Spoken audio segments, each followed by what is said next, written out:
Libela, você tá maluco? Como é que o Bucha do Winter nível Ragnarok?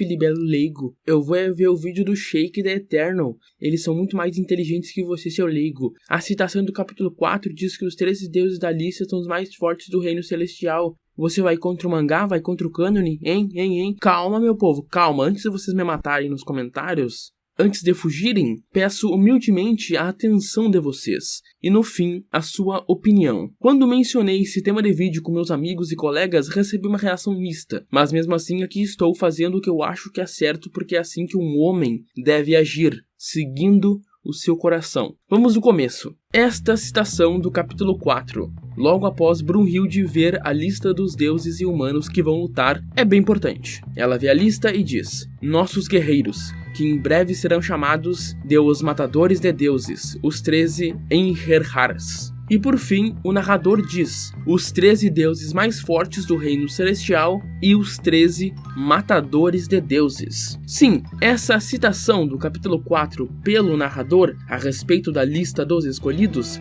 dita que os 13 mais fortes do reino celestial são esses. Mas e se eu disser que isso não é completamente verdade? Ou melhor, essa citação não é absoluta, pois no futuro, Hades se junta à lista. Isso quer dizer que ele é mais fraco que o Zero? O mais fraco dos 13? Não, porque ele era do Helheim, então ele escapa da citação. E Rajun, ele também entrou na lista, mas ele não era um dos 13 originais. Porém, ele escapa por simplesmente não ser um deus. Ele é um demônio forte pra caralho. E no mangá spin-off, Apocalipse dos Deuses, o God's Apocalypse, temos vários deuses do reino celestial que escapam da citação. Mas por quê? Porque eles são chamados de deuses exteriores. Esse título neles é como uma marca. Alguns são loucos, rebeldes, alguns são caras com habilidades bizarras, desconhecidas, e também deuses desconhecidos. Os deuses exteriores escapam da citação também. Mas depois de tanta curva em volta dessa citação, ela ainda é válida? Aliás, por que eles foram criados? É bem simples a resposta, porque se você for escrever um spin-off de uma série de torneio, colocando outro torneio com deuses, e tu quer pagar eles de poderosos, seria narrativamente ridículo se no fim, independente do que esses deuses fizessem no torneio, se eles fizessem feitos muito maiores que o Zero, eles fossem todos mais fracos que ele. O mais fraco, o mais bucha do Ragnarok. Isso mataria todo o hype, é um crime fazer isso, mataria todo o hype do mangá e diminuiria muito o impacto dramático dos combates. A gente já vê o Sun Wukong, o Zuki, o Indra, a gente vai ver o Belial, o Leviatã lutando e pensando, o Zero sola. Que ridículo, que pensamento ridículo. E é por isso, é para evitar isso, é para ir contra isso, essa gafe, esse erro, que os deuses exteriores foram criados. Eles são uma solução narrativa bem elegante. Com esse título, eles escapam da citação sobre os 13 mais fortes. Eles não são deuses, eles são deuses exteriores. Entendeu? Algo pequeno, mas que faz toda a diferença, permitindo que o spin-off explore batalhas emocionantes, habilidades incríveis como a do Raga, Ebolg, a do Sun Wukong, do Prometeu. Todas as habilidades até agora foram impressionantes, muito legais. Eles vão poder explorar rivalidades interessantes sem contradizer a hierarquia estabelecida no material original. É uma forma de manter o mundo vivo e também ajuda a manter a imprevisibilidade. O quão forte será que esse cara? Imagina se eles não fossem exteriores e a gente se perguntasse isso e a resposta fosse mais fraco que o Zero. Cara, seria uma merda. Essa solução foi uma solução incrível sem sacrificar a consistência da obra principal. Mas também tem deuses que não são exteriores e estão participando do torneio. Eles vão ser vítimas do Zero? Por que os autores fizeram isso para os exteriores e não fariam isso para os não exteriores que estão participando no torneio? Seria bem errado, não acha? O hype deles, os feitos deles seriam jogados no lixo por causa daquela citação do capítulo 4. E se eu te disser que não foi bem assim? E se eu te disser que assim como os exteriores, existe sim uma maneira de contornar essa citação do capítulo 4, como Rajun, Hades e os exteriores fizeram? Eu achei uma resposta e eu quero trazer ela aqui pra vocês. Eu tô aqui pra salvar o Indra e os outros não exteriores que virão aparecer. Mas voltando um pouco sobre a citação, eu acho que a citação ainda continua válida, mas não do jeito literal que muita gente interpreta. Quando o narrador fala dos 13 deuses mais poderosos do reino celestial, ele não tá dizendo que Absolutamente nenhum outro deus pode ser tão forte ou até mais forte que eles. O que ele está estabelecendo naquele momento é um recorte narrativo. Os 13 escolhidos para aquela guerra. E o que eu tô querendo dizer com recorte narrativo? Eu tô dizendo que é só um pedaço da história que o autor decide mostrar naquele momento. Ele foca em certos personagens ou eventos, deixando outros de fora. Nessa citação do capítulo 4, os 13 mais fortes do paraíso é um recorte. Mostra que os 13 escolhidos naquele instante, quando a lista foi feita, são os mais fortes do paraíso. É isso? Gravem isso.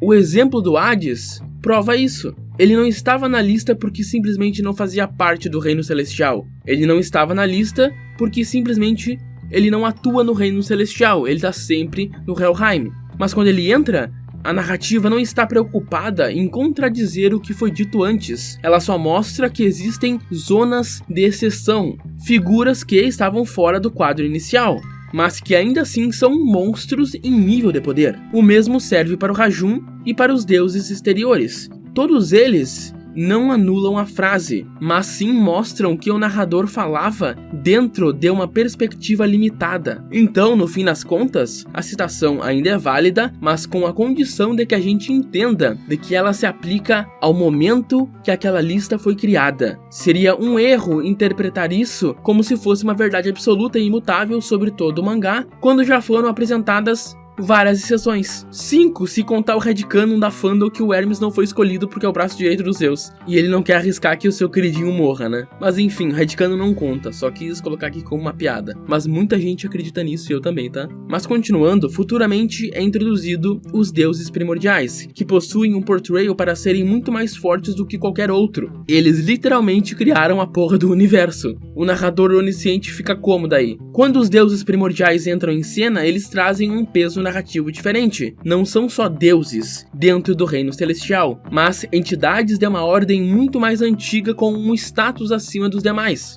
E aí entra a questão, se o narrador falou os 13 mais fortes do reino celestial lá no capítulo 4, como isso se encaixa com os primordiais que claramente têm portrayal para serem acima dos 13? A resposta é simples, o narrador não estava mentindo. Mas como eu falei antes, estava falando a partir de um ponto de vista limitado. Ele estava descrevendo a lista dos escolhidos e reforçando o peso dramático do torneio. É a mesma coisa em outras obras quando dizem, esses são os mais fortes desse mundo, mas depois aparece alguém que estava fora do radar, ou alguém que na época que isso foi dito não era tão forte, e agora é, aparece alguém esquecido, selado ou primordial. Isso não destrói a afirmação anterior, só mostra que essa citação é situacional. Então, o narrador continua onisciente, mas o discurso dele não é uma lei universal, é uma verdade dentro daquele recorte narrativo. Os 13 deuses do reino celestial que foram escolhidos para representar a sua raça contra a humanidade quando a lista foi feita. Quando a lista foi feita, esses aqui eram os 13 mais fodão, ou 12 se não contar os Zeus. Os 12 mais fodões do reino celestial. Os primordiais, assim como Hades, Rajum e os deuses exteriores, estão fora da equação inicial pelos motivos que eu já apresentei. E se nós pensarmos bem, isso até faz sentido dramaturgicamente. O autor dá peso e autoridade à lista dos 13, mas deixa brechas para expandir o universo depois, sem se prender a uma frase que soaria definitiva demais. Se levar isso aqui como lei universal, ela tranca a obra, e uma obra não pode fazer isso. Ela precisa se expandir, aumentar o nível de perigo com o tempo. Então, o narrador não fica como errado. Ele continua onisciente, mas a sua fala não é absoluta, é contextual. O narrador está fazendo o quê? Está descrevendo a lista dos 13 escolhidos para representar o paraíso, ou seja, os 13 mais fortes do reino celestial naquele momento específico. E qual era o momento específico? O momento em que o Zeus criou a lista. E essa é a chave. Ele não estava fazendo uma declaração universal que esses são os 13 mais fortes de toda a existência, de todos os tempos e dimensões. Ele estava estabelecendo o peso narrativo da lista. E sim, eu vou me repetir, eu vou reforçar porque eu quero que vocês entendam o meu ponto, para ficar bem gravado. Continuando, é por isso que faz Hades, que vem do Helheim, Rajum, um demônio, ou os deuses primordiais que estão em outro patamar de existência e mortos, não entrarem em contradição com o narrador. Eles simplesmente não faziam parte do recorte que estava sendo narrado, o paraíso e seus representantes mais fortes quando a lista foi criada. O narrador onisciente não está errado, ele está falando dentro do contexto da lista dos Zeus. Mas aí entra a questão. Sobre os deuses exteriores, eles foram introduzidos no spin-off do Apocalipse dos Deuses, um torneio de deuses que aconteceu antes do Shumatsu no Valkyrie, antes do Ragnarok. Porém, lá no Apocalipse dos Deuses, 12 dos 13 do Ragnarok já estavam confirmados. E os deuses decidiram realizar um torneio entre eles para decidir o mais forte e também o 13º participante. E embora as teorias apontem, o que eu concordo, que o Zeus é quem vai lutar contra o vencedor do torneio e tomar a vaga dele, mas ainda assim garantindo que esse cara crie uma lei, é meio broxante pro torneio, talvez, mas o ponto do mangá é outro e isso é assunto para outro vídeo. O vídeo onde eu falarei sobre como vocês não entenderam o Apocalipse dos Deuses. Enfim, essa parte não é importante para nós nesse vídeo. O que importa é que o Apocalipse dos Deuses, que é um prequel do Ragnarok, e nele a lista dos deuses já tinha sido escolhida e estabelecida. Até aí, ok. O que isso quer dizer? A maior parte dos lutadores do Apocalipse dos Deuses são deuses exteriores e eles escapam na citação do capítulo 4. Ok. Porém, temos Indra, a estrela do vídeo, que não é um deus exterior. E lembra lá em cima que eu falei que os autores não seriam burros em travar os não exteriores nesse torneio? É bem simples. O Indra também escapa da citação do capítulo 4. No passado, Indra enfrentou Rudra e perdeu. E o Shiva é mais forte que os dois, então ele foi escolhido como o Hindu da lista do Ragnarok. Estão de acordo, certo? De acordo? Show. O Indra treinou e treinou, ficou mais forte para no futuro derrotar o Rudra e também um dia o Shiva. E ele vai participar desse torneio dos deuses. Ok, na primeira luta, o Indra vence. E eu não quero entrar na questão de power scaling aqui, mas os feitos do Indra são bem impressionantes, tá? Muito mais impressionantes no meu ver do que Loki, Hércules, Zero e por aí vai. Mas enfim, ele demonstra feitos incríveis e diz que um dia quer derrotar Shiva e Rudra novamente. Na primeira rodada do torneio, ele enfrentou Zuki e venceu, dando tudo de si, ficando ainda mais forte durante a luta. E como eu disse, a performance dele foi tão impressionante que eu colocaria ele acima do Loki, Hércules e Zero, olhando por cima, sem nenhuma análise profunda no momento. Mas e o Hércules, o Zero e o Loki foram escolhidos para o Ragnarok, certo? Por quê? Porque a lista já estava feita. Entenderam? O Indra, quando foi avaliado se vale a pena ou não colocar ele na lista, não era tão forte quanto o Indra que lutou contra o Zuki. E a citação do capítulo 4 fala da lista que já estava decidida antes do Apocalipse dos Deuses acontecer. Me acompanhe. O Apocalipse dos Deuses é um prequel canônico de Shumatsu, e isso significa que a seleção dos 13 já estava feita, ou melhor, 12, e o torneio serviu apenas para decidir a última vaga. Nesse cenário, mesmo que o Indra seja absurdamente forte, ele não vai entrar na lista porque não tem espaço, porque a história principal já estabeleceu os escolhidos. O Zeus já fechou a lista. Não importa o que os deuses não exteriores façam no Apocalipse dos Deuses, não importa quantos feitos incríveis eles demonstrem acima ou equivalente dos feitos dos caras do Ragnarok, eles não vão entrar na lista e não serão pegos na citação do capítulo 4, porque a citação do capítulo 4 pega a lista que já estava feita antes do Apocalipse dos Deuses. E eu sei que eu falei que não queria fazer power scaling, mas eu vou dar uma pincelada aqui, tá? Sobre o nível dele. Não tem como negar, o spin-off mostra, o Indra tem feitos de velocidade excepcionais, de movimento e ataque. Aquela brecha que um deus tem que exploitar para acertar ele é uma tarefa muito difícil, onde o Zeus diz que é difícil de fazer. Poucos conseguiriam. Até o Hermes demorou para entender como é que a técnica dele funciona, e o Hermes é um cara super inteligente. E ele age como se tivesse descoberto algo incrível, porque de fato ele descobriu algo incrível. O Indra é pica grossa. Eu já falei que ele solou 4 deuses sozinho? Pois é, ele grita nível Ragnarok pra mim. Ele enfrentou o Zuki, que é um dos 4 deuses do panteão chinês, e foi atacado pelos seus 3 aliados antes, 3 assassinos famosos no mundo celestial como caras perigosos e que sempre fazem o trabalho deles excepcionalmente. O Zuki é um cara que tem 100% de taxa de sucesso em suas missões, até agora pelo menos, quando ele foi peitado pelo Gold. Ele treinou e superou a derrota contra o Rudra, e até mesmo tem a ambição declarada de superar o Shiva. A última fala do capítulo 15, quando ele ganha, é ficando ainda mais forte mais uma vez. Ou seja, ele é um personagem em uma curva ascendente, algo que pesa muito, onde os lutadores se destacam justamente por superar limites. Ele está sempre evoluindo, sempre ficando mais forte cada vez que luta. Então sim, Indra é nível Ragnarok. A lista já estava fechada quando fizeram a seleção, e na época ele não estava apto,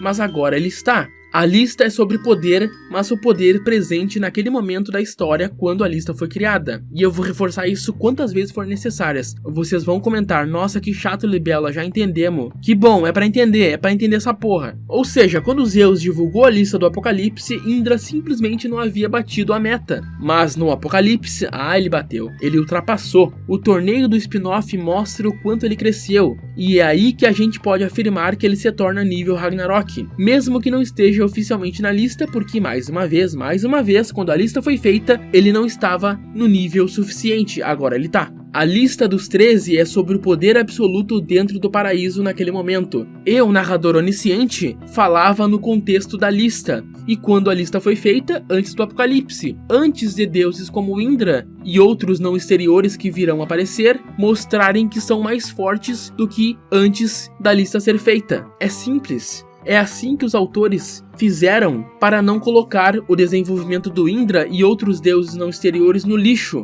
Vou resumir o vídeo aqui agora. Por que o Indra é nível Ragnarok? No spin-off do Apocalipse dos Deuses, ele mostra feitos absurdos. Vensizuki demonstrou técnicas de velocidade tanto de movimento e reação ridículas e de ataque. Possui durabilidade e resistência altíssimas, uma tolerância à dor do caralho e poder no nível dos 13 escolhidos. Sua narrativa é de crescimento constante. Ele perdeu pro Rudra, não foi escolhido para o Ragnarok, treinou, voltou mais forte e declarou que quer superar o Shiva e o Rudra, os outros dois mais fortes do panteão. Pela performance, ele poderia encarar de frente deuses como Hércules, Zero, Loki e outros, provando que tem calibre de lutador do Ragnarok. Por que a citação do capítulo 4 não pega ele? O narrador falou dos 13 mais fortes do paraíso, ele está falando dentro do contexto da lista dos Zeus, e a lista foi formada antes do Apocalipse dos Deuses. Antes do Apocalipse dos Deuses, o Indra não tinha atingido o auge da sua força. O Apocalipse dos Deuses acontece antes do Ragnarok e mostra o Indra em ascensão, crescendo até chegar nesse nível. Ele não está na lista não porque ele não tem poder ou porque ele não é forte o suficiente, mas porque ainda não tinha alcançado esse patamar quando a seleção foi feita,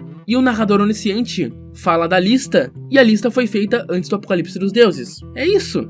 E como eu falei antes, esse mesmo raciocínio pode ser aplicado a deuses não exteriores. Muitos deles podem exibir poder, habilidades e feitos que facilmente poderiam colocar eles entre os 13 mais fortes, mas ficaram de fora da lista porque, quando a lista foi feita, eles não eram fortes o suficiente. E para finalizar, aqui vai mais uma. O Indra alcançou o nível Ragnarok com o seu treino, e agora a terceira lâmina está dominada. E de acordo com ele, é isso que ele precisa para derrotar o Rudra. Ou seja, isso supostamente coloca o Rudra equivalente a ele. Ou seja, Rudra também é nível Ragnarok, porque o Rudra vai escalar com o Indra. Mas ambos ficam abaixo do Shiva, porque o Indra, mesmo com essa arma agora que ele acha que é capaz de derrotar o Rudra, não demonstrou confiança o suficiente de que ainda é capaz de vencer o Shiva. Ou seja, dentro do panteão hindu, temos 3 personagens nível Ragnarok, o Shiva lá em cima e o Indra e o Rudra empatados, ou tu pode colocar o Indra como segundo lugar, não tem problema. E esse é meu vídeo e opinião do porquê Indra é sim